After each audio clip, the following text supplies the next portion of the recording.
Bráško, našiel som beat. Presne ten, čo som hľadal. Presne s tou emóciou a vibom, o ktorom sme sa bavili. Takže úplne jak tam zajebem. Uver.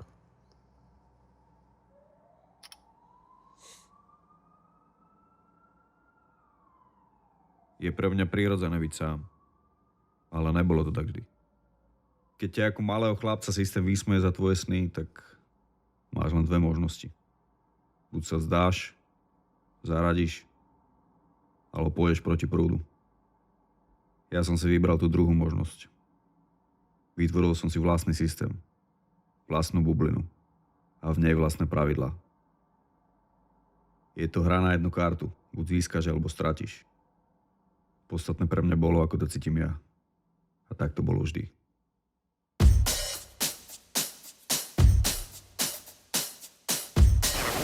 Naša socialistická spoločnosť dáva zelenú otvoreným hlavám.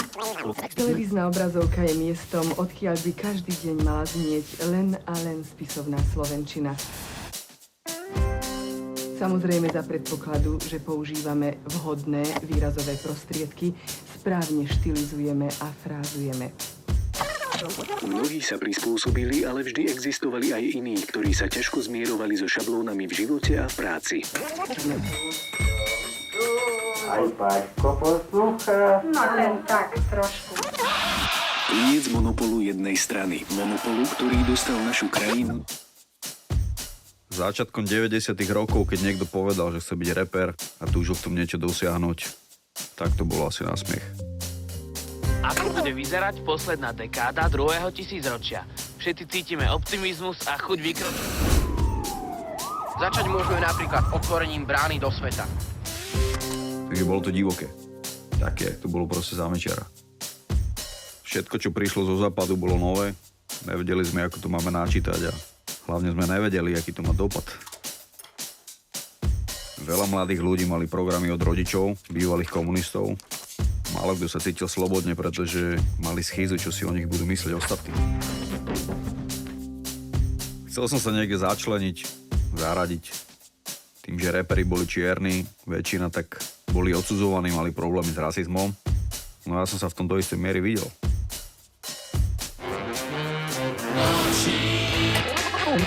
Za kravám. Opäť som v protismere. Boli sme nepochopení celou spoločnosťou. Možno to bol taký novodobý punk. Taká revolta. A v tých rokoch som zobral velikánsky magnetofón, pustil rap a začali sme breakovať, ale také náznaky breaku. Pre ľudí to bolo UFO. Prečo sa tak obliekaš, keď nežiješ v Amerike? Prečo proste sa tak tváriš? Prečo máš taký prejav? Malá privatizácia. Len aby bol dostatok potravín. Bude aj dostatok aut. Tu pôjde o to, že ako tí poslanci, ako im pripravia šťastný život a slobodu. A vtedy som si uvedomoval, že v jakej pokurovanej krajine to som. Neviem, či mi to vlastne nepomohlo urobiť si takú bublinu, dať si slúchátka, počúvať tam tú hudbu a predstavovať si, že som jeden z nich.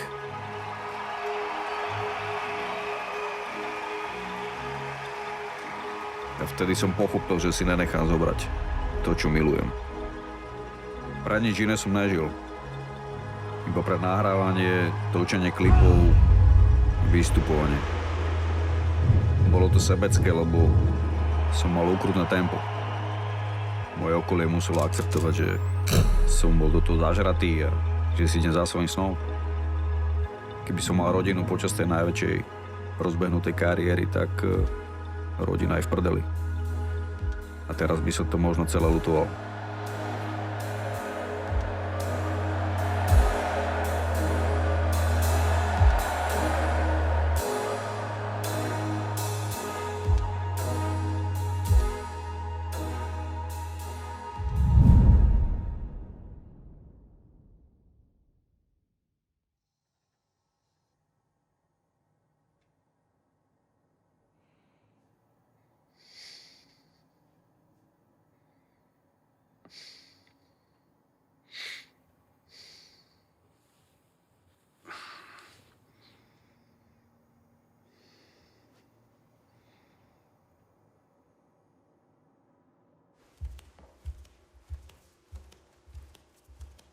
Keď som sa stretol prvýkrát s americkým rapom, takým tým poriadnym, tak to bolo u mojej mamy v práci.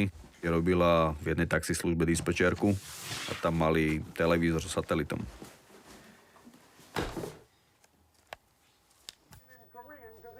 Tam som chytal MTV Raps a MTV Raps v tej dobe bolo všetko o tej americkej hip-hopovej kultúre. Od proste fashion, rozhovorov, breakdanceu. A strašne ma to fascinovalo. No a potom môj najdôležitejší zdroj bol môj kamarát spolužiak Maťo Kamačaj a jeho sestra v tej dobe emigrovaná v Amerike, ktorá mu poslala kazetu Public Enemy. No a do Public Enemy to bola moja úplne, že to bol asi osud. Odtedy som 24/7 v tom a stalo sa tomu drogou. Najprv to bolo iba, že sme napodobňovali. Imič proste fungoval na výmenom obchode. Prepocenú šiltovku Fubu som vymenil Čaovi zo Serede za zešuchané tričko Kany. Ale cítili sme sa extrémni páni, pozor. V každom meste tak to bola takáto hrstka ľudí a keď sme sa akože niekde videli, tak sme boli akože taká jak sekta. Že sme sa spoznali podľa šiltovky alebo podľa širokých rifel. Z dovozu akože. Vôbec som si nerozumel akože s rodičmi, lebo nevideli vo mne ako žiadnu budúcnosť. Matka si načúvala cez dvere, že tam repujem niečo, tak ona nechápala, čo to je. Takže doma som sa nastretol s pochopením. Musel som sa spoľahnúť hlavne na seba. A neveriť nikomu. Ale k tomu sa vrátim neskôr. Bol to fenomén mladých v Amerike. A ja som sa snažil žiť Ameriku na Slovensku.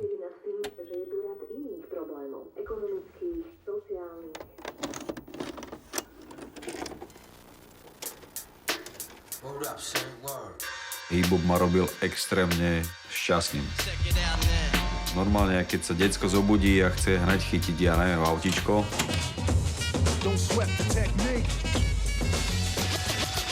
Som proste sa zobudil a myslel som na rap.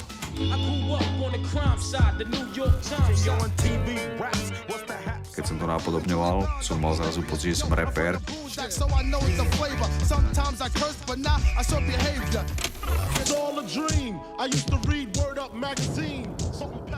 Rapoval som po anglicky hociak a založili sme skupinu. Som bol Patres D a kamoš Mane G. To bolo v období, keď som bol na strednej škole kuchár čašník. Prišli sme na miestnu diskotéku a dohodli sa s DJom, aby pustil Ice-Tho a my sme do toho rapovali tie anglické texty.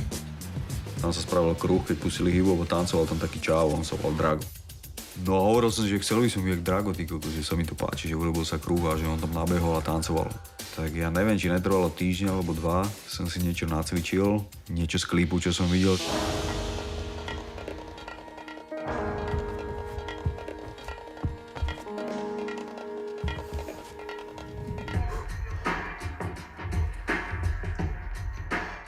A som to tam dal.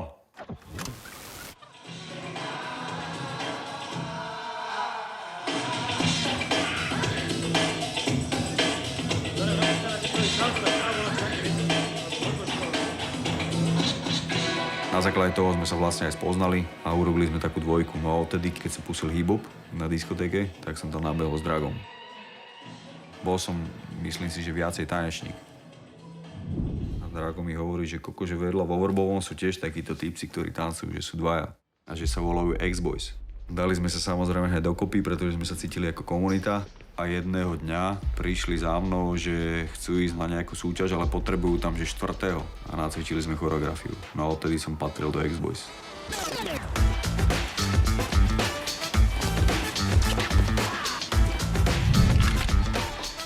To bolo ťažké, to tu nikto nemal čo ukázať, to sme všetko sa akože učili sami. Že podobá sa to, chytil som to. Nikto si nebol istý, že tým čo robí. To je saltičko jak nič.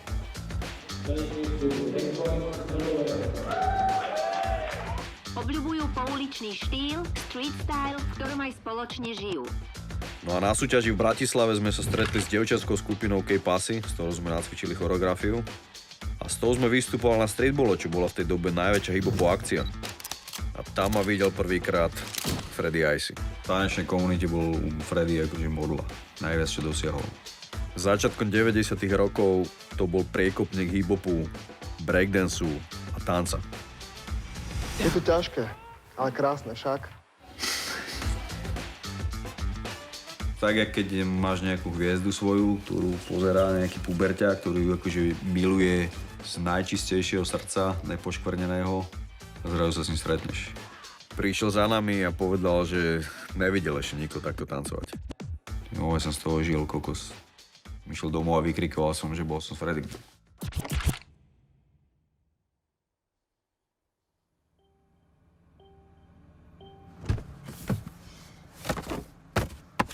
Čo sa týka tej hip-hopovej kultúry, ktorú sme videli z MTV Raps, tak on bol prvý, kto to sem donesol. A snažil sa to tu šíriť. Úspešne. Keď púšaš si tu hlasy, my cítime hrudi, len duňace basy. Keď niekto v tej dobe povedal, že natočí hip-hopový klip, tak to bolo úplne nemožné.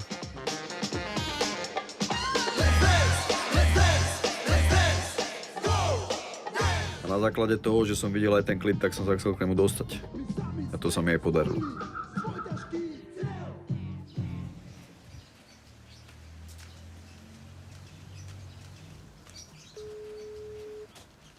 Bráško, som tu.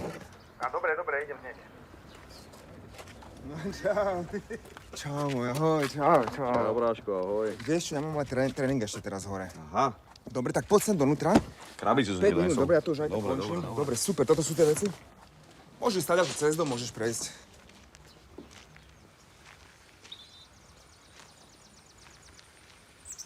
Kokos. To zabil. Potom som skončil školu, ale nemal som žiadnu robotu. A viem, že boli aj problémy doma. Vyhodili ma z domu, ja som odišiel k detkovi do Čiech. Mamka reálne nevedela, kde som. Ja volala Freddymu domov, že či som náhodou není u neho. Čo sa ma akože samozrejme dotklo. Ja som si aj nové myslel, že som zavrel dvere u neho, lebo som si namýšľal, že čo si môže myslieť.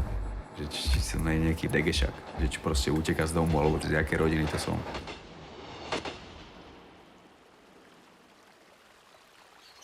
A neviem, či to nejak Freddyho nezasiahlo, zavolal mi. Keď som s tebou bol, že prvýkrát, druhýkrát, to bolo pre mňa strašne vzácne a chcel som sa ukázať čo najlepšom svetle. Ešte som bol aj puberťak. A ty si povedal, že dneska vystupujem že v dome umenia. Že chcem, aby si vystupovala s nami. Ja, že kokos, že však ja neviem ani choreografiu. Že nevadí, budeš tu vedľa mňa. Všetci pozerali, že som s Freddym. To sa mi páči. Ja som tam prišiel s tebou. No však jasne, ja som ťa bral proste ako kamoša od začiatku. Bol si mladší teda odo mňa, ale s tým, že si bol taký talentovaný, že si mal taký zápal pre ten hip-hop a všetko to, čo sme robili. A hneď po tom koncerte mi povedal, že ideš ešte s nami, že máme 5 koncertov. Tak z Piešťan si pamätám, že sme išli do Bratislavy, bol som u neho na byte, no som spal v nejakej hosťovskej a úplne som precíťoval steny, že som proste u Freddyho. Vyhodili ma z roboty, vyhodili ma z domu, hneď na to sa zo mňa stal profesionálny tanečník a člen skupiny Phrase Dance Group. Zrazu som bol úplne, kde boli kamery, telka, všetko s tebou. Fakt sa to tak akože otočilo. Skákal si neskutočne salta, točil si sa, breakdance a zrazu si sa tak upriamil na rap. Ani som nezbadal, že kedy bol ten taký prechod na toto. Čo sa stalo? Stalo sa to, že v tej dobe som stretol Davida z Osenca a bol som ním extrémne fascinovaný. Lebo nikdy naživo som nevidel DJ-a, ktorý dáva tie DJ-ské skills. To je popiči hudba, je to kurecký dobrý štýl. Počúvam ju stále, aj keď práve súložím tento... Keď bol niekedy že skúška mikrofónu, keď si čekoval, tak tam som rapoval s tebou, ne? A David to videl a povedal, že koko, že dobre rapuješ, že za to môžeš prísť ku mne. Za to môžeš prísť ku mne. Áno, on to dával do takého levelu, že si musel zaslúžiť. On patril medzi tých, ktorí v tej dobe sa absolútne orientovali, poznal tú históriu ako kronika proste toho všetkého. V tej dobe ten rap sa tak vykryštalizoval, že začal sa extrémne strániť. Všetko bolo také striktné. To mi bolo ako keby srdcu bližšie.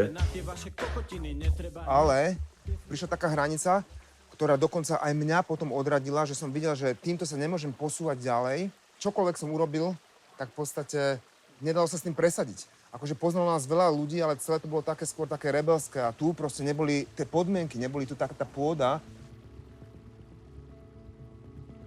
Ty si práve vtedy s absolútnou istotou a sebavedomím hovoril, že ty to dokážeš. Potom nejakým spôsobom sa tam zamotal Will Smith a ty si hovoril, že to isté dokážem aj ja v týchto pomeroch tu na Slovensku. Ja som vtedy úprimne, že absolútne tomu neveril. A toto tak vo mne zostalo, že aký som bol vtedy nespravodlivý, ak som ti proste neveril, že človek, keď má nejaký sen a dokáže sa pozrieť aj cez ten múr prekážok, tak to môže dosiahnuť. Vtedy som si neuvedomoval, či je to sa niekam prepracovať a mať sen. Bol to proste iba taký detský chtič. Snažil som sa dojsť na to, ako z toho profesionálneho hľadiska, že jak dosiahol ten zvuk, jak dosiahol tie frázy, jak môže mať tak dobrý hlas.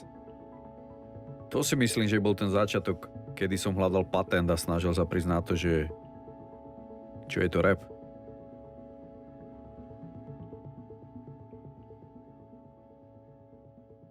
No, a potom som musel ísť na vojnu.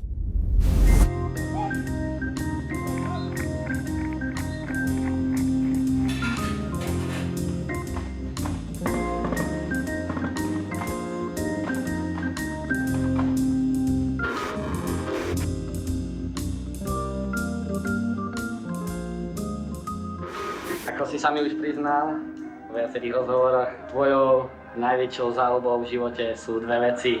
Hudba a tanec. Je to tak? Je. Mohol by si ukázať zo pár svojich prvkov z tanca? Áno alebo nie? No iba trošku, lebo strašne boli telo.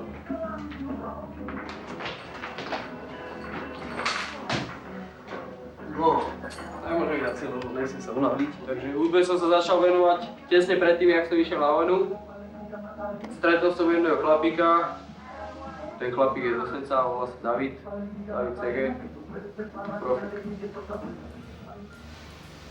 Takže toto je štýl, ktorý by si chcel robiť.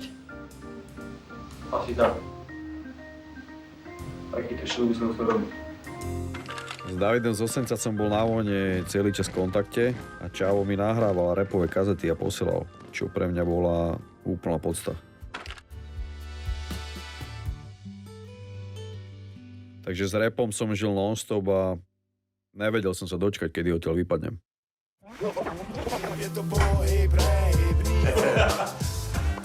Čau, bro. Čau. Jak žiješ, ty kakos? Super, bro. Kámo, odpadol som z nového domu. To sa málo komu podarí z rapu zajebať. Počkaj, si to postavil alebo kúpil? Postavil. Roka půl se stavilo přípravy a asi 3 roky to trvalo.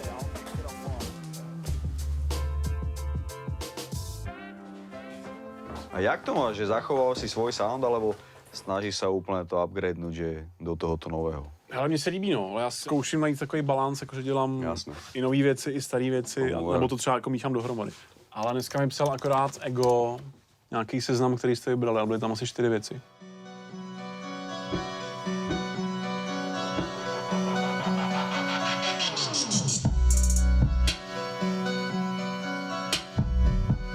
Pak mi posílal tuhle. Jeba.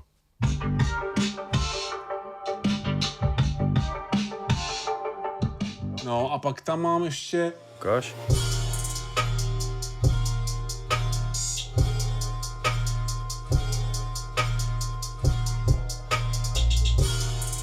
Toto by sa mohlo na tvoj album. Cože? Že toto sa mi ľúbi, že na tvoj album mi sa zajebali, že tak. To by měla být první věc po intru. A bylo by téma jako ryba ve vodě. Nebo v čem se cítíš jakoby ty nejlíp? Co je pro tebe jakoby nejlepší prostředí? No však keď povieš hudbe, tak akože dám hudbe. Dáme, no, tam hudbe, no. není o čom. No. Tomu ver. Super. Mám rád také beaty, lebo tam sa vieš pohrať s tým frázovať. Že to môžem úplne ťahať dozadu, jak keby si vysemploval, že je to jak zaseknutá platňa, ktorá stále ide dokola. Ale má nový bicí a má takový jako fresh sound. Ale mne sa to páči, že mi to pripomína tú moju dobu takú. Poznáš Freddyho Iceho? Vůbec. Slyšel jsem to prvně dneska. No Freddy bol vlastne z tejto doby a on ma vlastne zoznámil s Davidom z Osence, kámo. Ako Čavo v tej dobe tam mal pri Sambovu nejakých 5000 platní. A samé funkové, najnovšie single. A on mi hovoril, že musíš repovať po slovensky. Potom vyšiel Zvuk ulice a keď som došiel z vojny v 97., tak už hneď som mal pripravené, že ideme nahrávať. tlačí čas ako párny stroj. Keď už to máš, tak si za ničím nestoj. Prestroj sa do Zvuk ulice bol zásadný hip-hopový koncert so slovenským rapom, ktorý vznikol na základe kazety. Bolo to v Deka Luky, kde prišlo 300 fanúšikov tej kazety. Išli si s nami texty, čo bolo na tú dobu akože neuveriteľné. Si bol Metamorfolor Patrik, áno. To je môj štýl, Ktorým je silnejší ako tvoja erekcia, mohol by som z neho postaviť jeden vyjebaný mrazodáp. Vykradnem ti hlavu ako zlodej banku. Odtedy vlastne začala moja rapová kariéra, že úplne že naplno. Moje neobmedzenej moci, som čerstvý ako vzduch a svieži ako rosa. Celé tvoje telo ovládne ako tvrdá droga. Jak ste na tom s Davidom z Osenca teď? Kámo, nie. On na mňa niečo hovoril, potom ja som akože urobil na neho dis. A ja som aj cítil, že keď som bol na zvukoch ulice, tak akože mne to až tak ako potom ani nesedelo. A to sa práve, že mu nepáčilo, že keď ja som chcel niečo, tak on mi povedal, že ne, toto nerob takto, to musíš takto. A na základe toho si myslím, že sa to aj dojebalo potom medzi nami. Pre mňa on bol ako veľká osoba. A nemám ani číslo na jeho. A hraje ako DJ teda aspoň, nebo nevíš vůbec prostě? Netuším.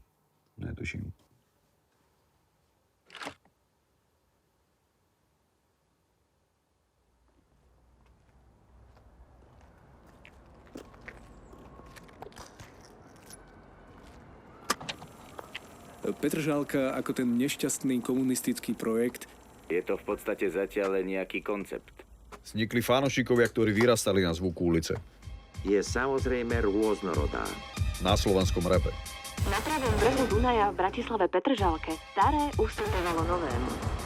A to bola tzv. Lúza a drvivá menšina. Priamo z Petržalky, kde žijú ľudia akí, rovnakí, ťahajúci za rovnaké páky, takí, onakí, vymenili skejty a zmalované vlaky za rýmy. Kokos, to je úplne legendary, koľko to je dlho naspäť? To bude 20 rokov pomaly, ty kokos, chápeš? Jediný, kto pokračoval v slovenskom rape, kto bol najaktívnejší, tak ste boli vy. Vy ste tu vytvárali petržalskú legendu. Chcel som, aby to bolo počuť, že to je zo Slovenska, hej. Ja sa na to pozeral, že keď v Amerike hip-hop začal tak, že vlastne sa začal samplovať.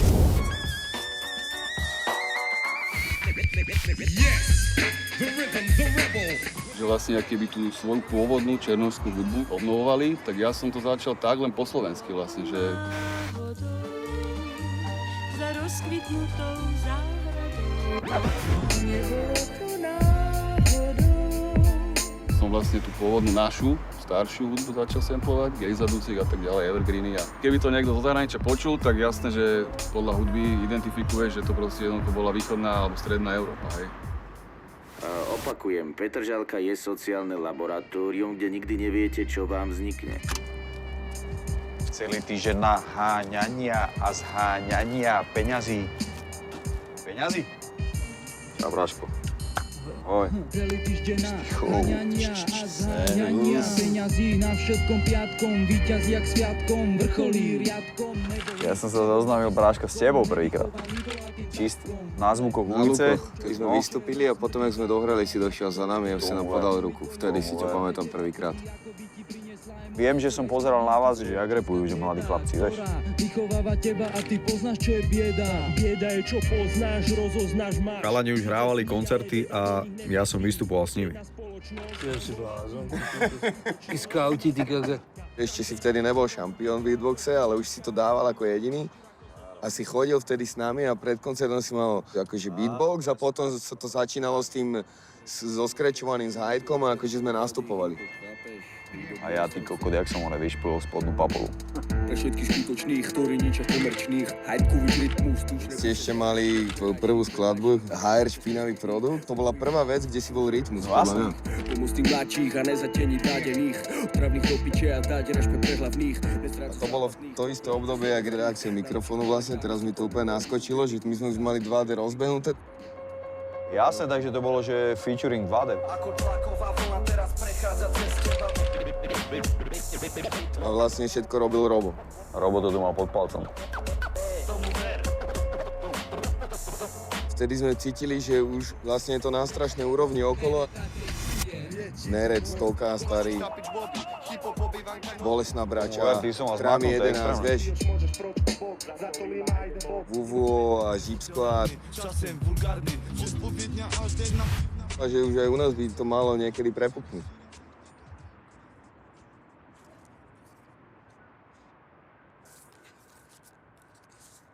Ale bola to aj taká čudná doba, že do jakej miery si komerčný a není a čo môžeš a nemôžeš a ľudia sa aj báli urobiť nejaký krok, lebo čo by sa náhodou stalo.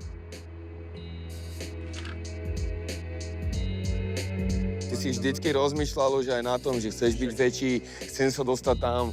Ty si mal vždycky to impérium, my sme mali vždycky tú ulicu. My sme to mali proste, keď za seba hovorím, tak úplne v piči, že my sme sa tam proste porad doťahovali na tom, že kto má komunikovať s promotérmi. My sme keby mali podľa mňa blok prekročiť tie brehy alebo tie vody. My sme boli proste sídliskoví chalani, ktorí to nepotrebujú, ktorí mali svoj život.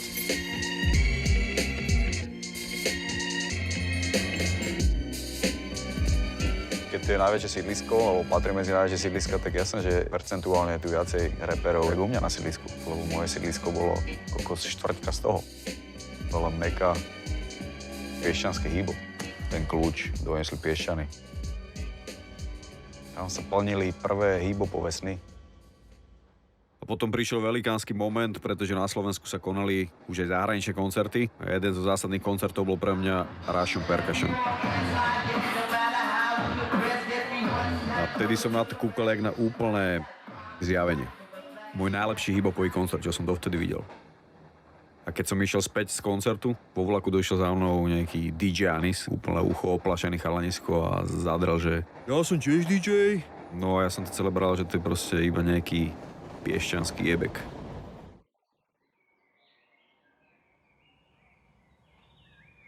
Konečne som ťa dostal do kardiologickej ambulancie. Není to rarita, že chlapi po 40-ke majú porážku, majú arytmie, majú infarkty a hlavne majú vysoký tlak. Čo by som mal ako cítiť, keď bolo niečo zle? Bolesti náhrudníku pri športe, že by ťa tlačilo na prsách, keď športuješ. To je varovný signál. Alebo že by si z ničoho nič pri športe odpadol. Ne, to ne. To som, ty kokos, musím zaklopať, že to nikdy. Čo sa týka arytmie, na zázname nemáš a môžeme spraviť ultrazvuk srdca, či tam nemáš nejaké ľahké chlopňové chyby alebo nejaké anomálie štruktúrálne srdca. Za svoju kariéru som robil s veľa ľuďmi, ktorí mali tendencie ťa okradnúť alebo obohatiť. Ojebali ma dvaja a povedal som si, že potreboval by som strašne nejakého, že pravú ruku. Nikto by ma nikdy neojebal. No povedal, že môj brat môže so mnou robiť, to by bolo úplne že najlepšie. Som dal splnomocnenie, že môže dojsť do banky hoci kedy a poslať peniaze, lebo proste mne sa tam akože chodiť nechcelo. No a môj brat si od nejakého roku 2015 posielal peniaze. Čiže ma okradal. Ľavú ruku si vydaj akoby pod hlavu. A túto ruku si daj sem. Prečo takto? No, tak lebo to srdce padne bližšie hrudníku. Som OK? Čak to je viacej meraní, ale na prvý pohľad, hej. Keby si mal choré srdce... Ty kokos, čo sa stalo? Keby si mal choré srdce... Keby si mal choré srdce, tak tieto steny sú áno ďaleko od seba a nešli by ti takto blízko k sebe. Kto ma najviac ojebal v živote, tak to môj brat. Moja rodina. Keď som ho bral, tak sme sa nemuseli ani baviť o tom, že tí, čo ma okradli predtým, že niečo také by sa mohlo zopakovať. A môj brat zajebal taký level, že proste sa mu nikto nevyrovná. No do Roberto samozrejme nič. Robí v Rakúsku? Robí, no. Že vraj. Aj sa vyskytuje v Piešťanoch. Kokos vôbec netuším, no, nedáva nič vedieť. Klasika, vyhýba sa, vieš. Bráško, ja som mal feeling a nepriame indície už od začiatku. Že ja som si hovoril, že toto by neurobil. Vieš, som si povedal. Malý čo? Mali dobre. Už spí v pohode? Spí v pohode a čakáme druhé. Ne. Aha. Nero. Fakt? Čo si jeme? Čo si jeme? Fakt? No. Kokos, ty si pán. Tu nemyslíš vážne. Aha. Počkaj, koľko má malý rok? Rok aj 4, rok aj 5 mesiacov. No, tak to bude mať dobre. Čiže bude o 2 roky starší. No, presne zas v máji.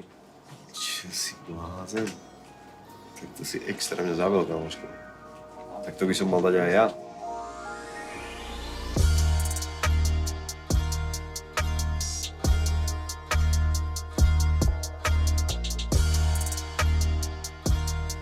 Cítim sa jak ryba vo vode.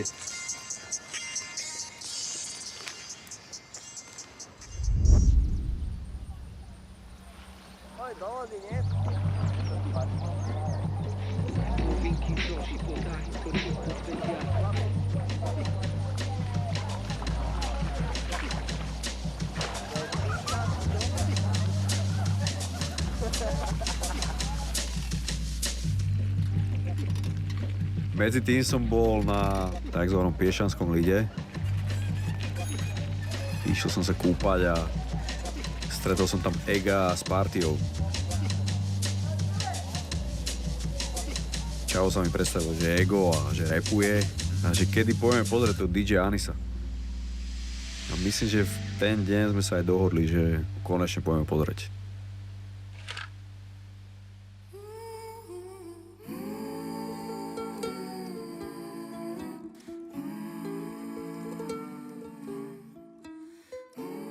Prišiel som k nemu, bolo to na sídlisku, kde som vyrastal, na prvom poschodí. Oni tam sedeli. A DJ Ani zajebal taký set.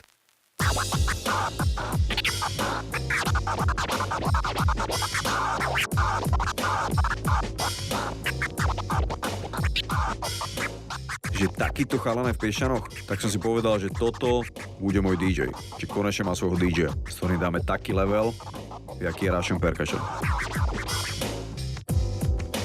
Do toho Ego tiež si nemôže zarepovať. Zrazu som počul niečo úplne iné, jak bol názov stavby a všetky kópie názov stavby. Týpek mal totálne inú lyriku. A teraz sme iba vyskúšali taký náznak, či by sme vedeli znieť jak Russian Percussion, že Anes by dával jugglingy, ja by som do toho dával beatbox a Ego by do toho rapoval.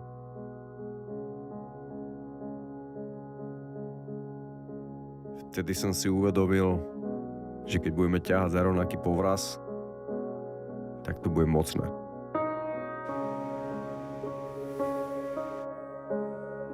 Vybavil som koncert, bolo to na zraze Breakerov 2001 v Orbom. Volali sme sa tam vtedy Deja Vu.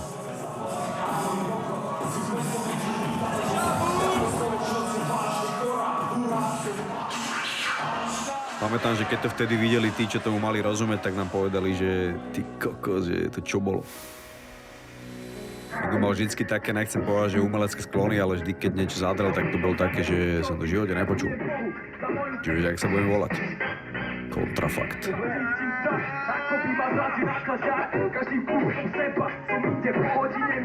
Prečo? Že kontra ako proti a proti faktom. To ego K-O-N terafakt, chápeš jebo.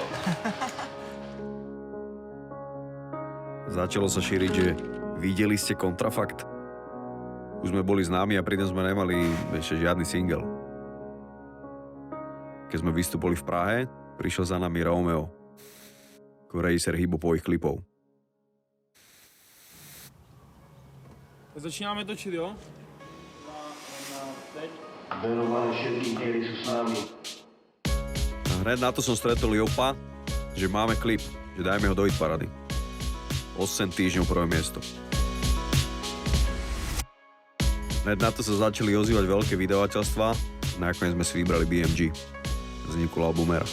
Rob to podľa seba, brat môj. Môžem ta jebať! Mám svoj plán, na ňom zakladám, som sám sebe pán a nikdy nemarhám tým, čo mi poptal. Keď mi život bral, keď som sa pojebal, tak som si povedal. Môžem aj kývať hlavou, bratne? Jo, můžete. Jo, kývejte všichni hlavama. Snažiť sa byť tým, čím som, má tým ostať. Raz, dva, tři. Mám svoj plán, na ňom zakladám, som sám sebe pán a nikdy nemarhám tým, čo mi poptal, keď mi život bral.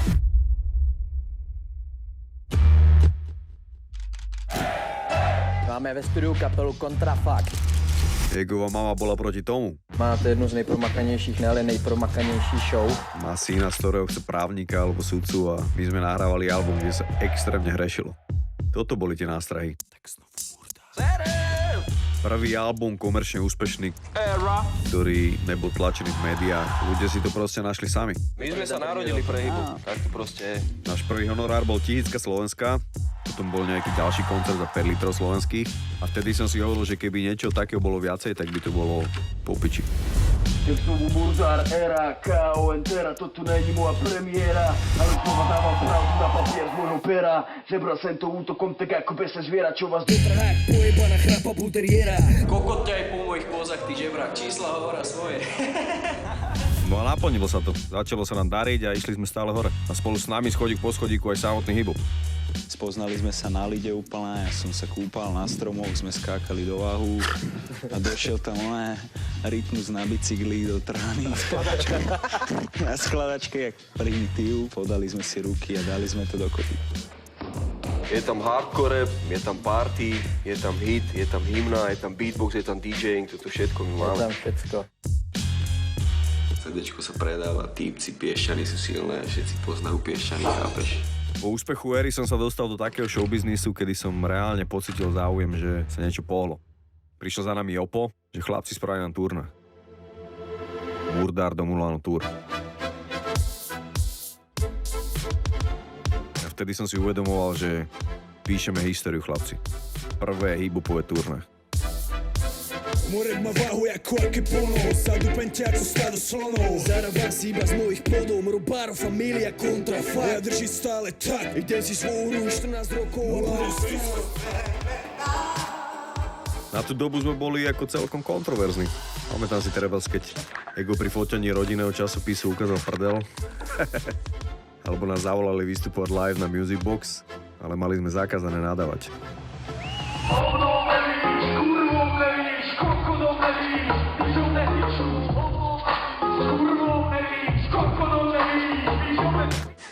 Boli sme extrémne primitívni, ale tak sofistikovane.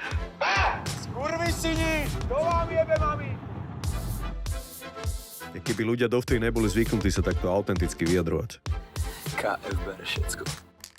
Dá sa povedať, že po tomto albume sa začala profilovať extrémne hip-hopová scéna, lebo vyrastlo najviac rapových skupín, koľko mohlo vyrasť. Je to prvá zlatá platňa na slovenskej hip-hopovej scéne. Aj keď sme boli úspešní, tak som s chalanov cítil, že možno ten kontrafakt není pre nich na celý život. Že oni boli študenti, ktorí mali kontrafakt, popri tom sme chodili na koncerty, zarábali love a na intraku im bolo super. Chcel by si sa živiť rapom? No, neviem, či je to tu možné, ale kebyže sa dá, tak by som chcel.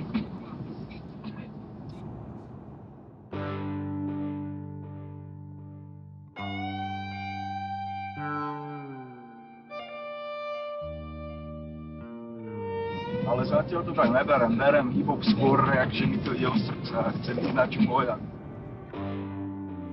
Podľa mňa všetko malo svoj čas. Ja som nikdy neľutoval ani to, že či som mal vydávať skôr. Vždycky som všetko urobil vtedy, kedy som to cítil.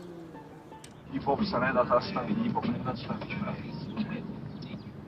Ja som to bral celý čas tak, že sme akože skupina, ako kontrafakt. Ja som si nevedel predstaviť až tak solo, aj keď v rape je to typické úplne. Ja som vtedy skončil školu a ja som si povedal, že kontrafakt, že budem pokračovať, ale že idem robiť právo.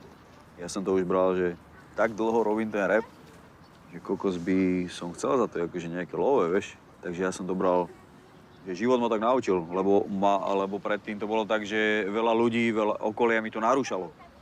Že kokos, že tebe jebe z toho rapu a prečo robíš rap a neviem čo. Tak som chytil akože nejaký blok, že nikto mi do toho nebude hovoriť, tak som žil úplne že čisto pre kariéru a pre hudbu. A neexistovalo nič, kto by mi narušil môj sen, alebo ty kokos, ten môj vlak. Áno, to je pravda, že ty aj keď že si sa nenechal obmedzovať vôbec to nikým, ani frajcov, v tom som ťa obdil. Narušoval úplne ten môj komfort, alebo narušoval kokos, že kariéru, tak som akože vedel byť úplne že nekompromisný. Ej, tak, toľko, áno. Áno, láska, môžeš ísť na húpačky. Fame ti zobral niečo?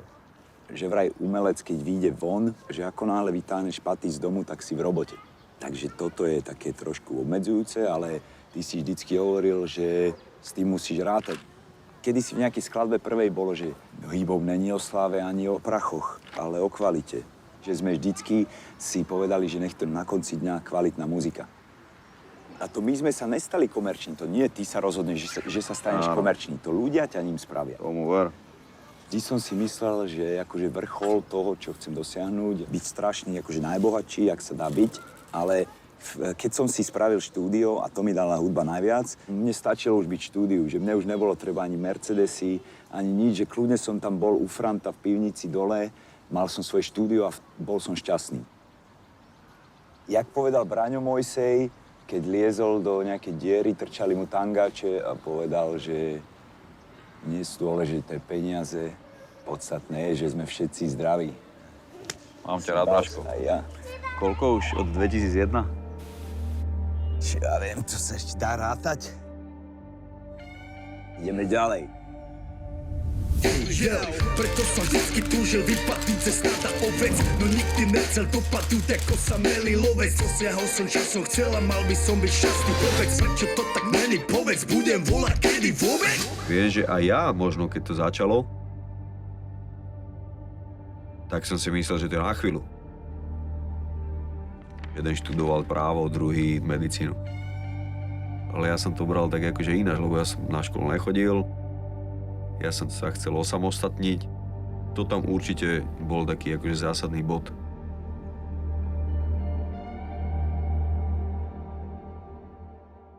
Ale teď jsem se hrabal tady právě v nějakých věcech. Já nebudu říkat to jméno.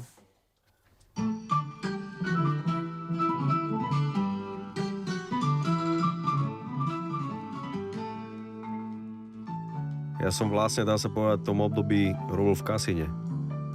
Bol som so šefom dohodnutý, že keď mi to nevyjde, tak sa vrátim. Pretože Ego a Anis jasne naznačovali, že ich hudba nebude živiť celý život. Utvrdzoval som sa v tom, že neviem, či môžem počítať s kontrafaktom.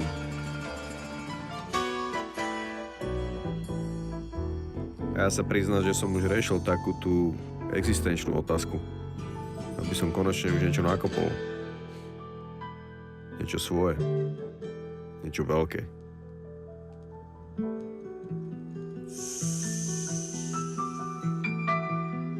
Toto bolo ono. Ty koko.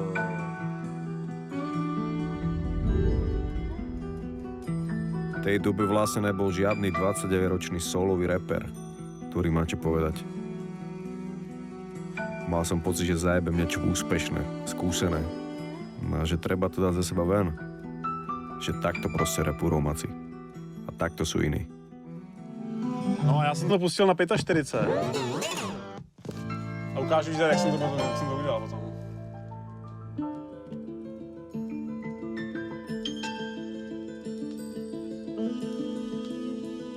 Ale a pak jsem udělal, já ti to ukážu, 8 taktů, double, pak je tam ta basa ještě.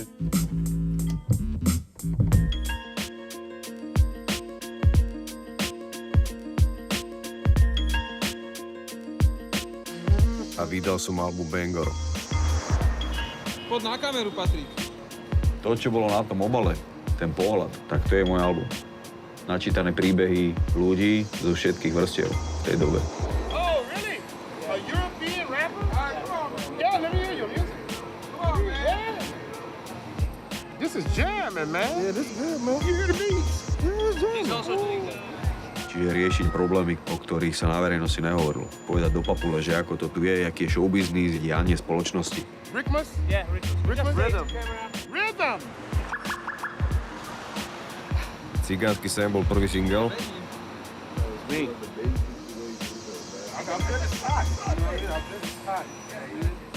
Najväčší paradox je ten, že tam rapujem o Romákoch, ale Bielin sa to ľúbi. Znám ono, jak spí? Daj.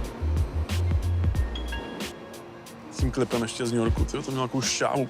2005 jsme to točili v zime. To je meka, jakože jo, hip-hopu. No, tak jsme to brali. A každý, kdo má jako rád hip-hop, tak to je místo, který musí navštívit aspoň jednou za život prostě. Tak nejak, keď som bol kokos pri tých stenách, kde bol namalovaný Big Punisher. Big Pun, no. To sme poznali iba z klipov. Chápeš, takže som tu Big Punisher, úplne môj najobľúbenejší rapper. Neviem, čo mám viac k tomu povedať. Cigánsky sen, chápeš, bracho? Je sila, ty kokos, to boli veľké zážitky. Viem, že Čeky mi volal, že všade, kde som, že koľko všade to hrá. No, už sa priprav. Vtedy bol meritko, že keď to hrá všade v autách, tak si to chytil.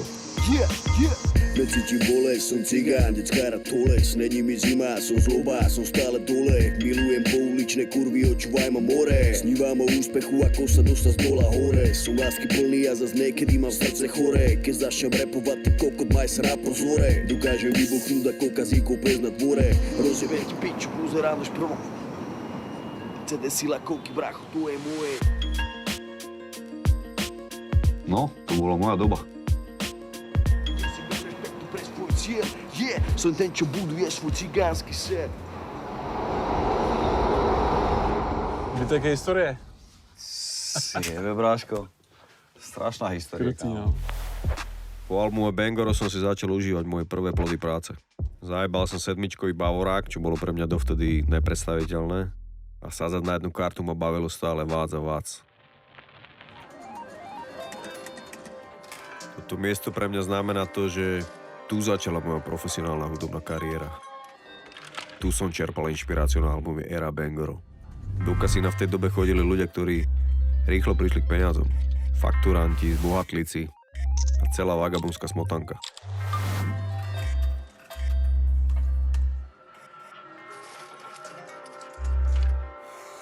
On nemá rád raňajšie hodiny. On je srdečný v tomto. Srdečný čaumen. To vyjadrovanie som do istej miery videl práve tu. Jak sa chovajú, jakí sú frajeri, jak si užívajú love a jak im patrí svet. Keď sme nastúpili, tak dvaja videdenci. Jeden z Trnavy, čo nemal tu čo robiť a nechcené decko. Takže dvaja mimo hry. Sme sa našli. Tu všetky národnosti. Maďar, Slovák, Nitra, Trnava. Toto bola porodnica slangov.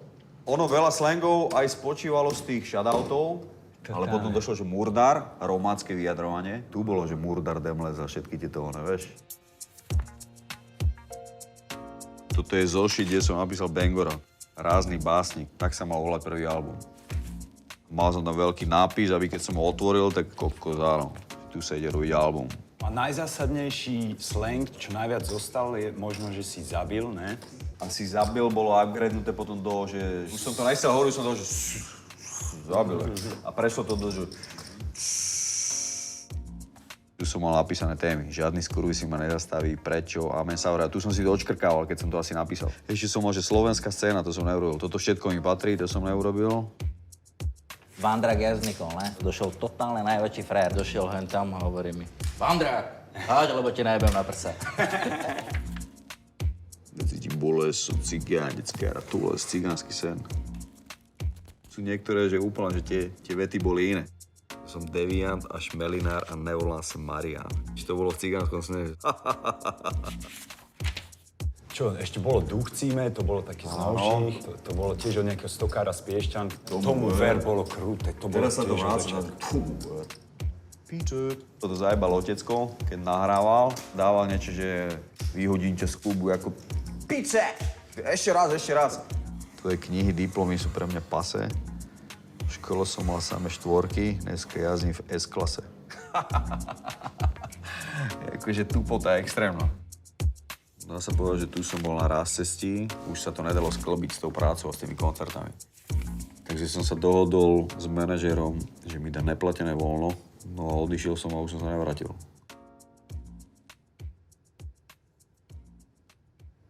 Lenže vy ste boli aspoň taká komunita, čo to chápala. Lenže ja s ním celé dny, rozumieš, čo bežné tu je, bol som si materná, ja som došiel medzi svojich, toto som povedal. Vyšperkované. To ja som čakal, že z 10 ľudí 8 mi naloží facku, vieš, lebo to nechápali, že kde som sa pobral. No ale počkaj, ja to vieš, jak berem. Zvuk ulice bol typický tým, že repovali spisovne. Chápeš? Áno. A my sme došli takým tým polopiešťanským, polotrnavským prízvukom, sedláckým, stokovým. A okorenili sme to kokos, to, čo som tu počul. Svojím spôsobom bol to vzdor. A zdor vzniká z čoho? Keď ti stále niekto niečo zakazuje. No. Vieš? Presne tak. Kategória hip-hop vyhráva tvoj Tatko Records, najpredávanejší reper Rytmus Benkovič!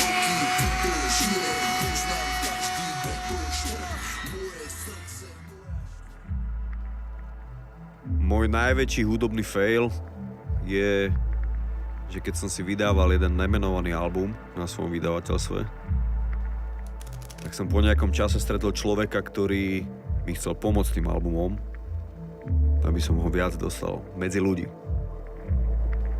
A vo výsledku som zistil, že som mu svojou chybou podpísal album do roku 2050. A ten album už není môj.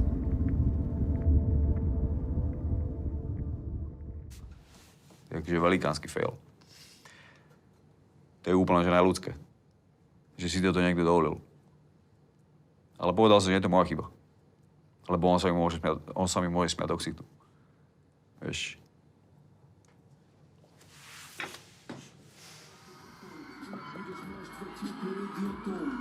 Tu z jednej strany vidím ľudí, držia sa viery. Nevidia šedú stranu, celý by byť cieli. Bez ojebu a nástraží pokoj a miery. Čakajú sa čtveli a...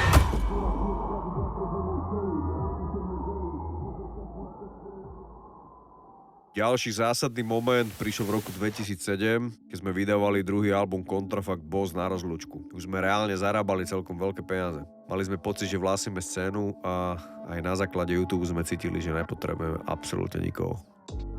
Ne, však mne teraz ja chcem si urobiť predstavu, že aké sú tam moody. No, potom Real News. Ale počkaj, s Real Newsom došiel Lego. Lebo je dneska doba extrémnych fake news. To je celé. Lebo dneska máš aj dobu, že niekto zajebe videnia, ale tá cesta bola taká akože iná, taká lacnejšia. No. Vieš, čo myslím, Anis? Viem, no. Už sú není také dogmy. Už je taká sloboda, že môže robiť hocikto s hocikým, hocičo. Koľko už som asi starý do piče. Možno preto, že som vyrastal na tom rape a R&B, kde boli normálne, že fakt, že vážni čávovci. Vieš, o čo ide? Že to, čo si ty teraz, alebo ja, tak svojím spôsobom sme to, čo sme počúvali celý život. Aj. Áno, to sme. Najprv to musíš mať upratané v hlape, aby si vedel, čo chceš dosiahnuť hlavne. Každý má svoju príčinu, prečo začne.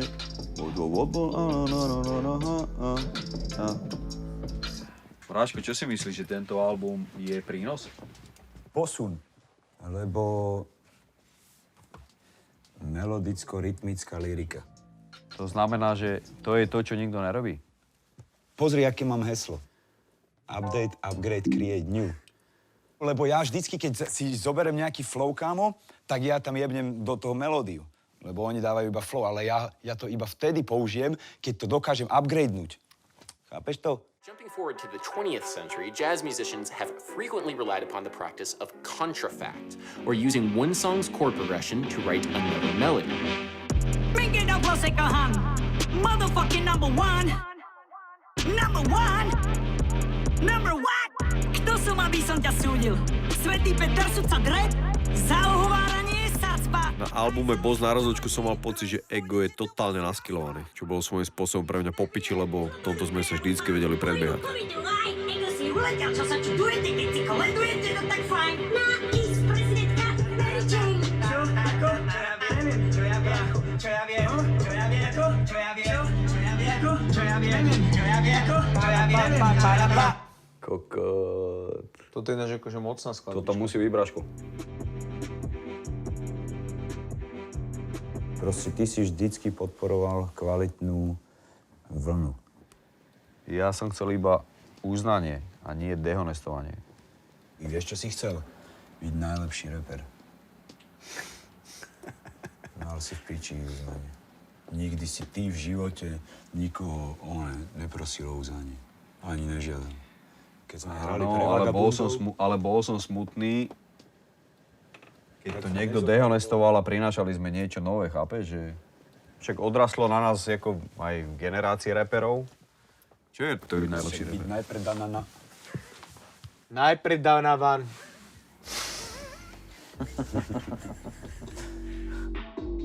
No dobre, môžeme sa presunúť k audiotvorbe. No ukáž, zarepuj to ešte raz. Jo, meníme kurz, more. Idem cez Duc OV. AMG plus, človek, kolesa cukrové. 5 liter zvuk. V roku 2008, rok po Boss na rozlúčku, som to chcel posunúť k ešte väčšiemu publiku aj mimo hip-hopovú komunitu. Povedal som si, že idem robiť rap za peniaze. Ale kvalitný rap. A v roku 2009 vyšiel album Král. Dnes v televíznej premiére. Bavíme se o albu Král, se jmenuje tady Rytmus. Ten se svým albem Král udělal na Slovensku takový bordel, že hned první den, co vylezlo, má platinu. Ahoj, čau Saru. Nám na strechu zavítal rapper Rytmus. Pôjdeme na ostro. Normálne, že rapper, ktorý zrazu bol extrémne komerčný.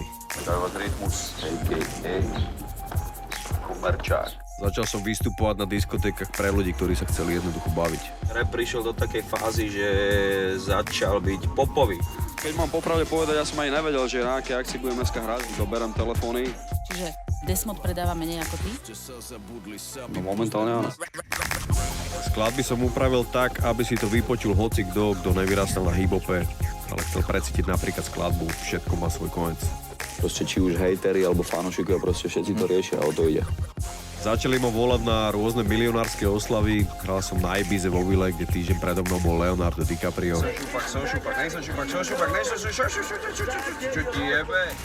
Žil som si jeden veľký sen. Na čo som si ukázal, tak to som mohol mať. Koho si tým kráľom myslel? Seba? Že jediný, kto je pre mňa král, je Boh. To je celé. Album Král berem, že ako rapper som bol u závodov. Že bez teba by som nevedel, čo je pucmula. A ty si v podstate taký štúr nový, hej? Proste som chcel zaspievať, tak som si zaspieval. Chcel som urobiť monopol, tak som zajebal monopol. Extrémna sloboda. DJ Premier, Rytmus. Ego jebo, priprav sa na nový album, vyjde, neviem kedy. Album Král zadefinoval, že rap už není záležitosť len nejakej uzavretej komunity. Kde sú tie časy, keď som začal rapovať? Boli sme všetci spolu, nikto nič nenegoval. A po tomto sa hip-hop na Slovensku stal mainstreamom, priznaným. Vtedy som si naplno uvedomoval, že sa chcem živiť už len rapom. A že už nikdy nad sebou nechcem mať šéfa. A robiť na niekoho iného sny.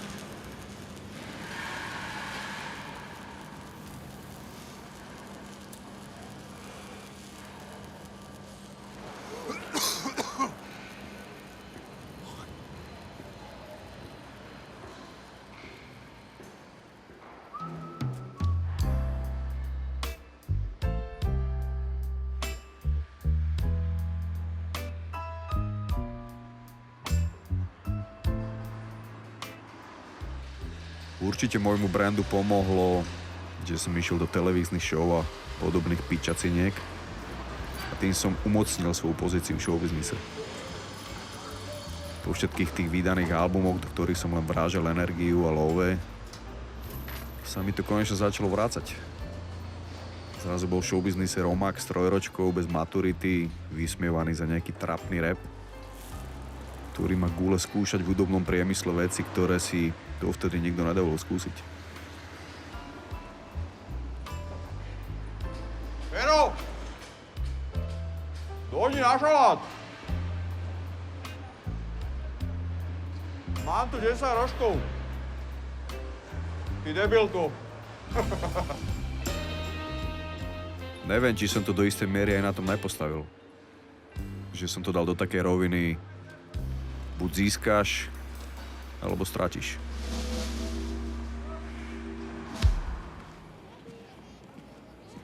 Vtedy už začal o mne písať aj bulvár a cítil som tak veľkú nevyrovnanosť niektorých ľudí, že normálne robili web stránky o tom, kde si Rytmus nasral do huby. Jasne. Som rada. Pekný Ďakujem deň veľmi prajem. pekne aj vám. Díky. Majte sa. Všetko dobre. Díky. Neviem, či nevyšla prvá titulka, že Rytmus na koberčeku v Markíze. Za to, že som ako porodca vyjadril svoj názor. Samozrejme, na žiadnom koberčeku som nebol. Aj keď som není váš ročník, ale ste veľmi sympatickí. Ďakujem veľmi pekne. Pekný deň vám prajem. Tedy som si povedal, že to čo je? Čiže oni normálne klamú ľudí do huby. Je tam proste nejaký šéf-redaktor, ktorý si zavolá tých svojich potkaníkov pred tabulu. Takto ujebeme tých ľudí. Servus. Potom som sa samozrejme na tom naučil, že to nemá absolútne žiadny dopad na môj život. Akurát ma skúšali zaradiť tým bulvárnym celebritám, medzi ktoré som nikdy nechcel patriť.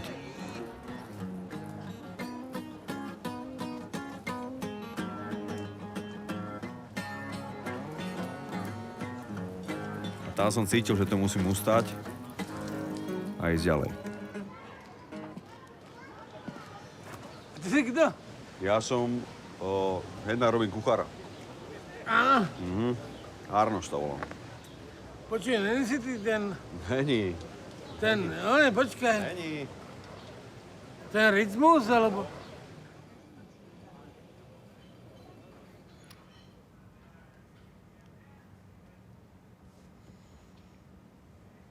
Nazdar.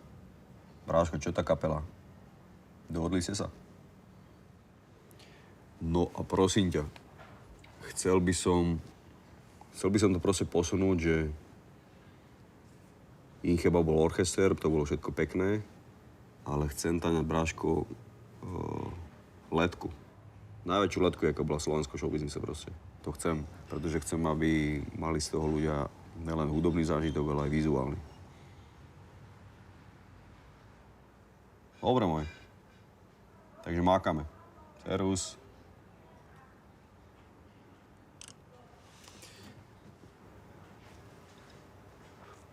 Takže po albume Král som voči pseudokritikom chytil, dá sa povedať, aj takú averziu. Začal som robiť napriek všetkým tým, čo si to nevážili, a skladby ako Jebe vznikli do veľkej miery ako vzdor a provokácia.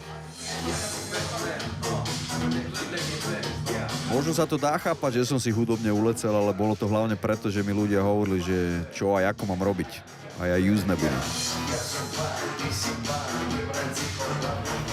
Bongo, Tito, Lito, Bito, jebe mi to. Tutti frutti, capodella, tutti zeber si to.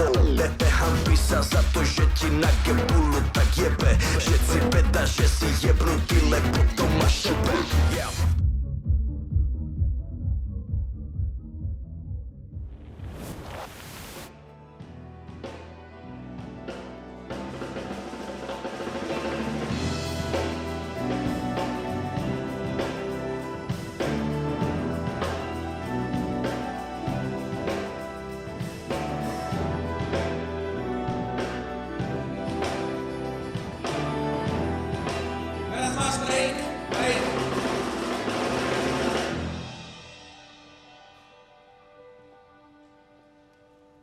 Tak to končí.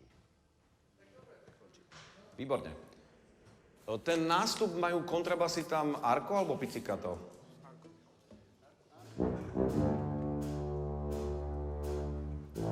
Teraz sa pridá basa. Začína to na 9. takte. Raz, 2, 3, 4, 5, 6. Nie, na 7. takte. Môžeme ísť rovno túto vec, alebo si chceš ešte raziť? Kľudne, hocičo. Čiže môžeme... Každým novým albumom som chcel prísť niečím fresh a odlišným od všetkého ostatného.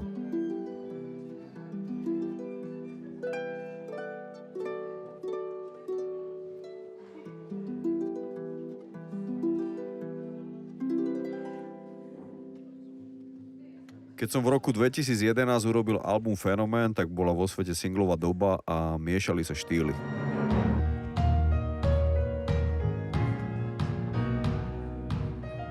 Snoop Dogg robil s Gettom, Busta Rhymes robil s Tiestom, takže som sa snažil držať krok.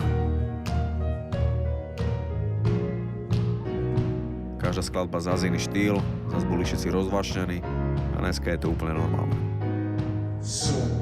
Taký istý ako ty, z malého mesta, čo nerobí drahoty som. Vyrastal v paneláku, detská izba, čakal na vyplatu som 8 rokov nočných, prvýkrát pri mori, jak 62-ročný som. Ale strašne rád, tieto obyčajné veci sú Boží dar, brácho som. Není z bohatej rodiny, mal som požičané tenisky, aj fejkové hoziny som. Bol chudobný čávo a stále sa mýlim, mám na to právo som. Ulicu vychovaný, žijem už inde, ale stále som s vami som. Ale strašne rád, tieto obyčajné veci sú Boží dar, brácho som. Tak ako album Fenomén bol vo svojej dobe šok, tak rovnakým prekvapením bolo, keď som ohlásil, že idem rapovať s veľkým orchestrom. Orchester na štadióne je historický moment pre slovenský hip-hop a pre mňa osobne je to najvyšší koncertný level, aký môžem dosiahnuť.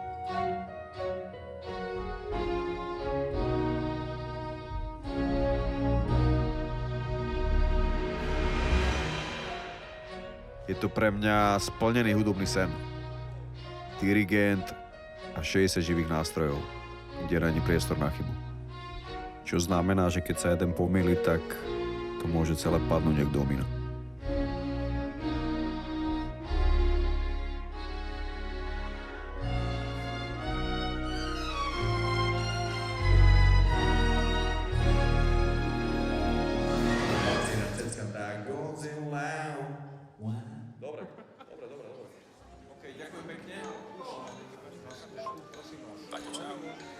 Nezabudni prosím, že dneska máme podpisovku albumu.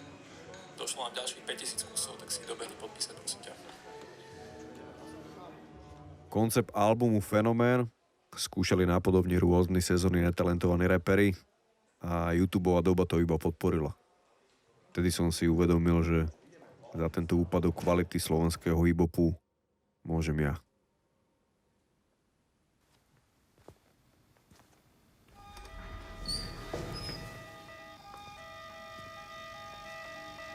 V roku 2013 som ohlasil nový album Kontrafakt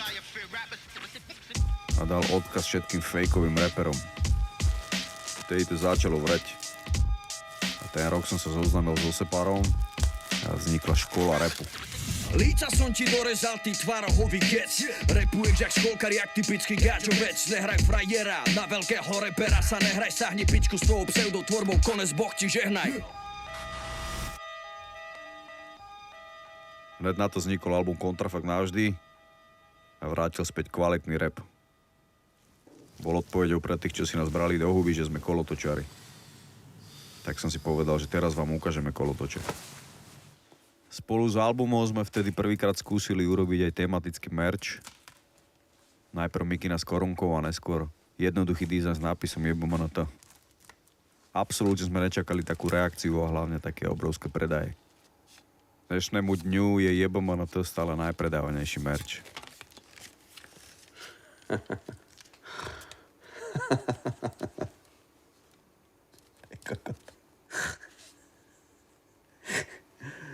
Kokos. Ego, jaké teličko. Extrémne cením, že dal takto spolu nohy. Až na tomto albume som začal rapovať tak, že som si to extrémne užíval. Mal som pocit, že v tých flowoch brutálne plávam. Silný album. Strašne to ubieha, ty kokos.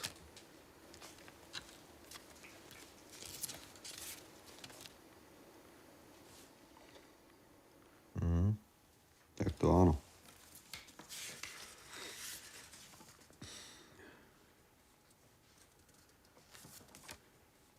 Dobre teda. Takže priatelia, ja vás zdravím. Podpisujem ďalších 5000 kusov tohoto albumíku. Kľudne mi sem napíšte, ak máte nejakú otázku ohľadom rapu. Myslím si, že celá vlastne podstata Kontrafaktu bola dodržaná. Chápeš to?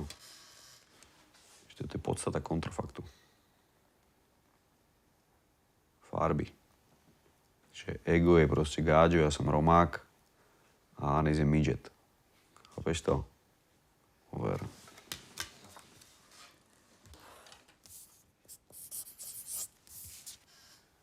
Řekni, co máš rád, co tě baví. Bráško, čo myslíš, čo mám rád?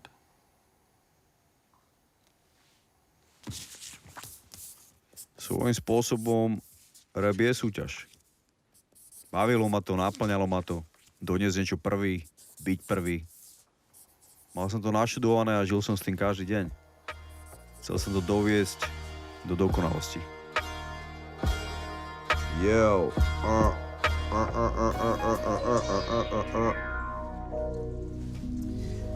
Mic check, check, check. Hlásaš hudbu? Yo, yeah. Zažil som časy, keď vzniklo Yo MTV Rap. 9 elementov, brácho, 30 rokov späť. Široké rifle od tatka našiel toľké plech. Za to som bol smradlavým komunistom na smiech. Únik z reality, na ušach sa rivol kmen. Public Enemy i PND a Wu-Tang Clan. Súrový rap z ulic, žiadny spievaný refrén. Nerozumel ani piču, ale každý deň jeba sem to do hlavy, nekompromisne jak to len. Doba Biggieho a takto dreho veľkých mien.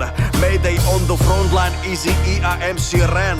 Golden era rapu a nesmrteľných imien. Žil som iba z VHS-iek a kazetových vymien. Žiadne YouTube, len časaky do Source XXL. Pele, make-up, fubu na krku, streborný chain. Ryba ve vode, žijem si ulicový sem.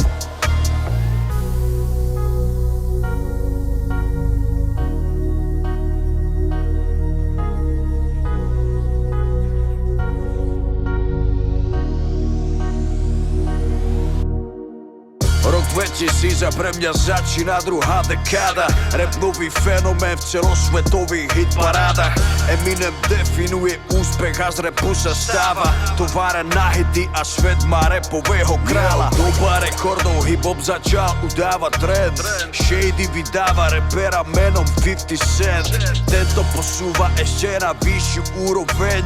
Nekompromisný marketing, ťažký management. Vitamin, water, oblečenie a vlastný brand. Rap sa priznáva, že chce ísť do komerčných sfér. Kanye West, P. Diddy, Outkast, Birdman a Lil Wayne. Poslednú moju dekádu zakončuje Drake. Miešanie štýlov do módy, ide repo spev. Rap nemá limit, sme v dobe neobmedzenej. Travis Scott, Cardi B a ja púšťam stále play. Ryba ve vode, žijem si ulicový sem. Je to veľmi jednoduché. DJ Witch pustil beat a ja som mal jasnú predstavu, ako a o čom budem rapovať. U mňa každá téma vzniká na základe hudby, ktorú počujem, čo z toho cítim. O tom je rap. Vidíš, keď sa nad tým zamyslím, takáto hudba, kde môžem zdorovať, kde môžem byť extrémne sám sebou, to je pre mňa sloboda.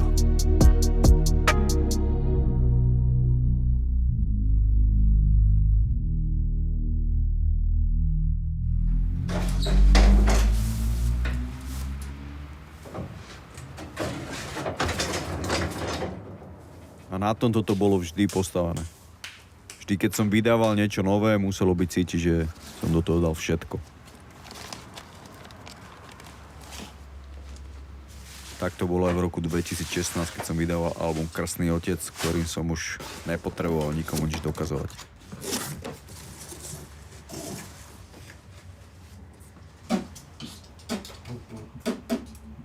Bral som to ako zakončenie jednej etapy. Verejný nepriateľ.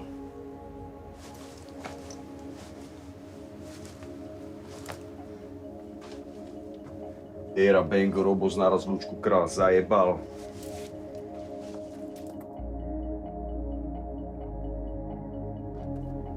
Toto je elektrotyp.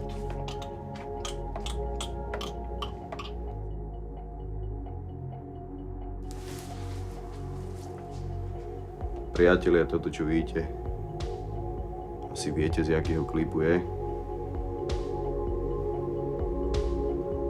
Nostalgia. História.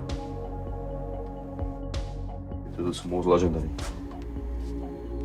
Louis Vuittony nové dojebal, takže som najebal cvoky. Pritom sú to limitky, ty kokos.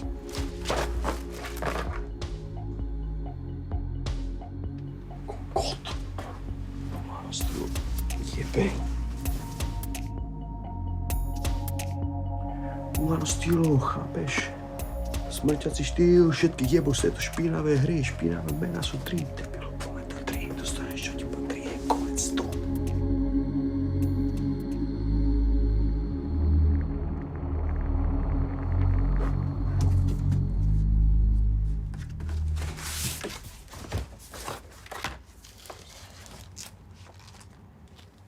Aj na základe tejto krabice si uvedomujem tú dlhú cestu, ktorú som za 3 dekady prešiel. A ten čas, ktorý ostane už iba v skladbách. Toto je most legendary foto, kámo.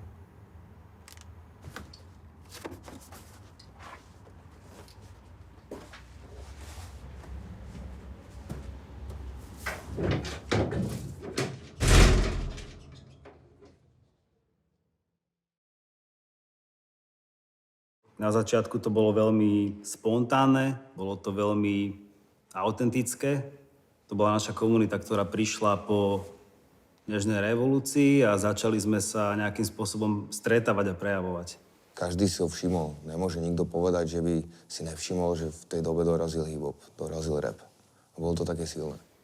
Pre mňa ako chlapca, ktorý není z nejakej bohatej rodiny, tak ja som si našiel tú druhú tiež rodinu, ktorá bola práve na tej ulici a ktorá počúvala ten rap a bola to taká modla pre nás všetkých. Keď niekomu si povedal, že rapuješ, tak väčšinou si bol násmiech, začal napodobňovať nejaké čudné pázvuky, opičie a proste začal z teba robiť debila. No, v dobe Depešu a metalu, keď sme sa začali obliekať ako nejaký Chris Crossáci a Vanilla Ice, tak sme sa nevedeli začleniť úplne jednoznačne v tej dobe, kam patríme. Taká prvá revolúcia, nielen robiť hip-hop a repovať do trackov, ale aj repovať tak, že to má naozajstný flow a dá sa to počúvať aj po muzikálnej stránke. Dá sa to vnímať ako hudba, ktorá znieje. A to bol práve Kontrafakt. Já jsem ty kluky neznal, říkám, co to je za kluky, jakože, jak to, že jsou na obálce hiphopovýho jako magazínu, to byla velká věc tenkrát být na obálce. Říkám, Kontrafakt, to je tři špinavý jména, že jo, z Piešťan. A pak vlastně šli nahoru strašně kluci, vlastně až do dnes, že jo, takže zbytek je historie. Ono je to vždy tak, že to, čo je v Amerike dobre, tak príde aj sem. A proste v určitých veciach je to áno, že Amerika diktuje. On proste to dal, on to dal tým štýlom. Áno, samozrejme po slovensky a na naše pomery, ale dal to tak, ako to nedal nikto pred ním, čiže vybavené, vyhral to. On vždy v daný moment, ako keby nejak to si podmanil, alebo ako to povedať, dá sa povedať, že vystavali ten nejaký pomyselný rebrík pre tú kultúru alebo pre tých ďalších MCs. Dovtedy, keď rapper spravil niečo takéhoto štýlu, tak ho všetci ostatní raperi odsudili. Že je to komerčné. Vtedy bola hanba byť komerčný, ako keby, v týchto kruhoch. Mňa to tešilo, že proste niekto z našich radov ukázal vlastne týmto štruktúram, že rap je silný. Na to, čo sa ty hambil pomyslet, oni vyslovovali na plnou hubu. To, co ty si měl přesně v zákoučích svýho já, takový drzí prostě nějaký představy, oni do papule prostě nakládali a v tom byla strašná síla a autenticita. Oni ich mohli zatratiť tým, že prví používali viac menej nadávky, ale ono to nebolo o tých nadávkach. Ono to bolo naozaj o tom, ako sa rozprávali mladí na ulici aj v tej dobe. Keď nejaká skupina napríklad, že mala viacej jak 2 členov, na konci to vždycky skončilo tak, že boli všetci zmotaní káblami. Nemali to nacvičené, hoci aký sa pohybovali a bol z toho bordel. No a keď došli chalani z Kontrafaktu, tak ukázali, že sa to dá robiť fakt na úrovni. To nemôže zobrať nikdo im. První klip, který jsem si stejně jako k tomu tracku řekl, že vlastně je to dobrá forma, tak to byl Cigánský sen. Připadalo mi to, jako, že to má váhu. Takovou, jako, že tam je energie, byl tam cítit z toho chlap, ne kluk.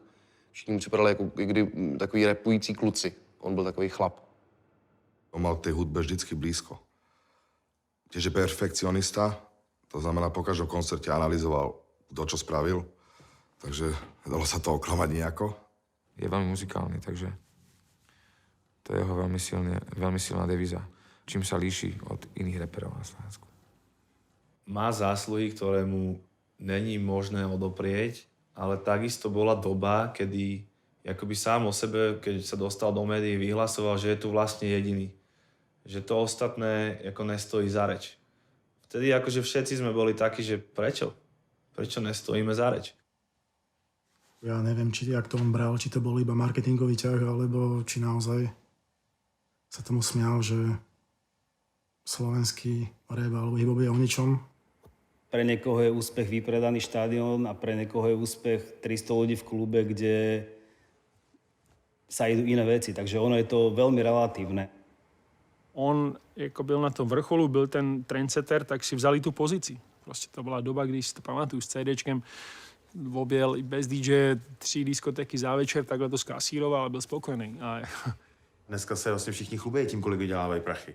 On byl první, kdo to dal jako na plnou hubu, takže mně přijde, že je daleko menší pokrytec, než hromada těch lidí, kteří tenkrát kritizovali jeho a dneska jedou v tom samém, právě proto, že on měl tu odvahu to prokopnout, jestli mi rozumíš. V tomhle on si myslím, že je úplně jakoby zásadní. No. On robil v kasíne, čiže on tie peniaze videl okolo seba, čiže on aj mal podľa mňa určite kopec motivácií z prostredia, v ktorom robil, ktoré mu naznačovalo, že vlastne peniaze a byť bohatý, dobre vyzerajúci frajer vlastne není nič zlé a práve naopak myslím, že sa mu to zalúbilo práve tam. On naozaj mal tie sny. Paťo bol ten snílek. Chalan, ktorý so mnou chodil hrať hokej, tancoval na diskotékach, sníval v Škodovke. To je Patrik. On jednoducho to v sebe mal. On je jeden človek, čo proste má to upratané v hlave, vie presne, čo robí, vie, kedy to má spraviť, preto je tam, kde je. Žije tým každý deň, každou jednou bunkou, tak inak ako to je teraz, to nemôže byť. A okrem toho je otec, takže tam sa posúvajú priority, takže teraz to bude pre neho dôležité obdobie. Medzi 40 a 50, že kam to dá. Lebo už není teda tínedžer.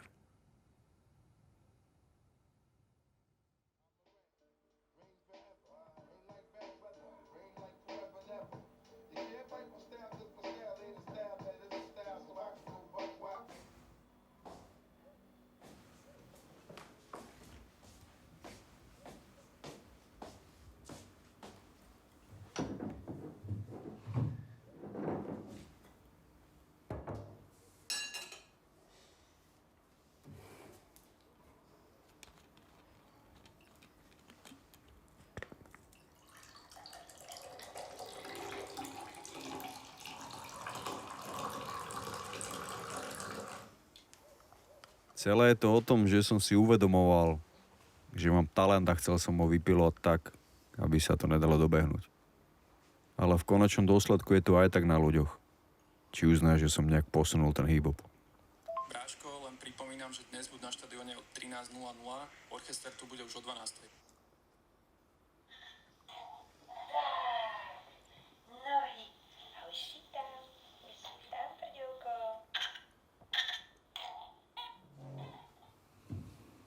Ešte donedávna som bol, dá sa povedať, sebec. Čo znamená, že som nemal čas na nič iné, iba na kariéru.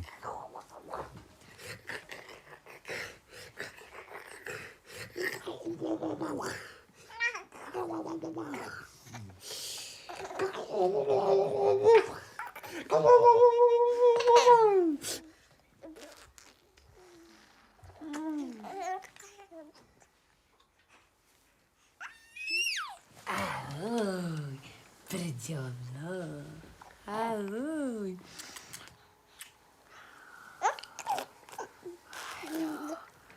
No.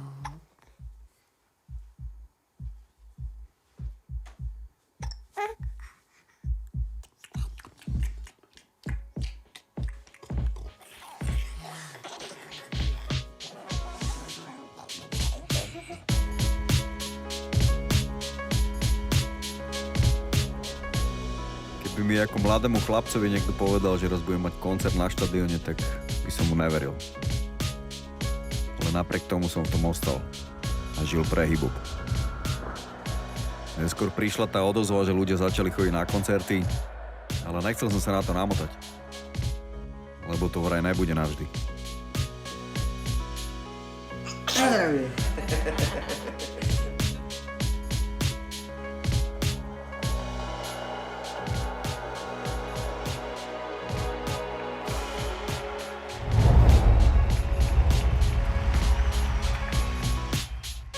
Ale od istého momentu, keď som sa rozbehol, tak som si uvedomil, že môžem dosiahnuť všetko, čo chcem.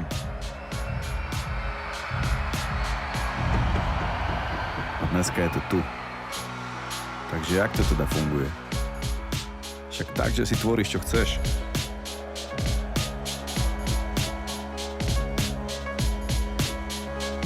V tomto sú umelci takí slobodní.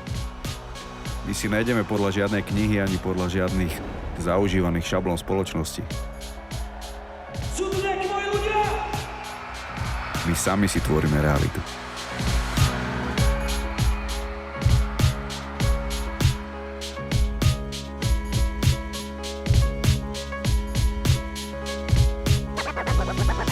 Snažím sa byť tým, čím som. Má tým ostať.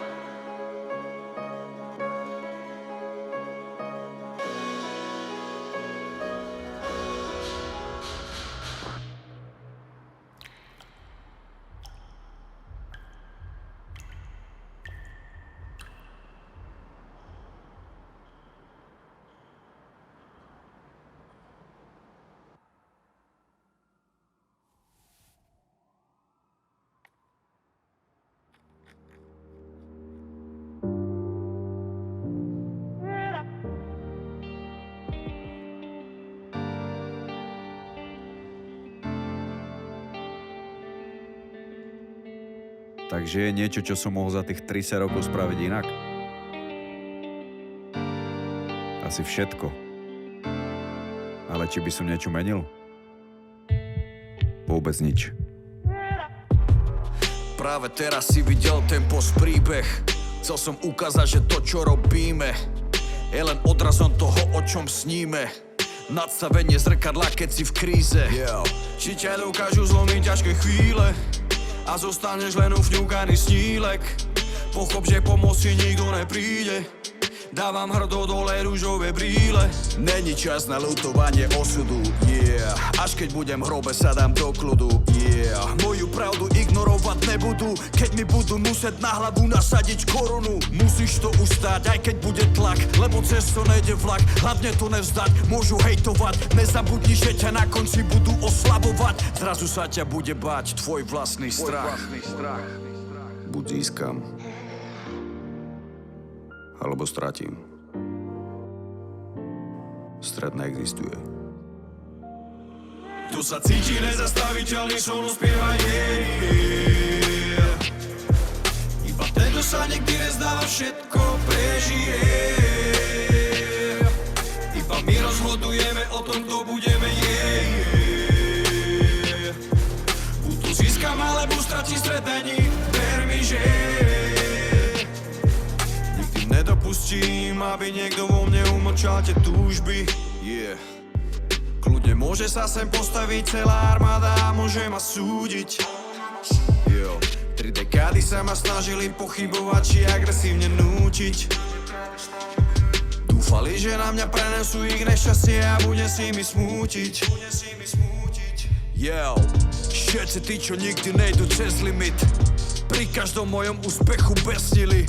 Vždy, keď mi to nevyšlo, sa tešili. O to viacej som si išiel za sami, jak zbesili. Musíš to ustáť, aj keď bude tlak, lebo cez to nejde vlak. Hlavne to nevzdať, môžu hejtovať. Nezabudni, že ťa na konci budú oslavovať. Zrazu sa ťa bude báť tvoj vlastný strach.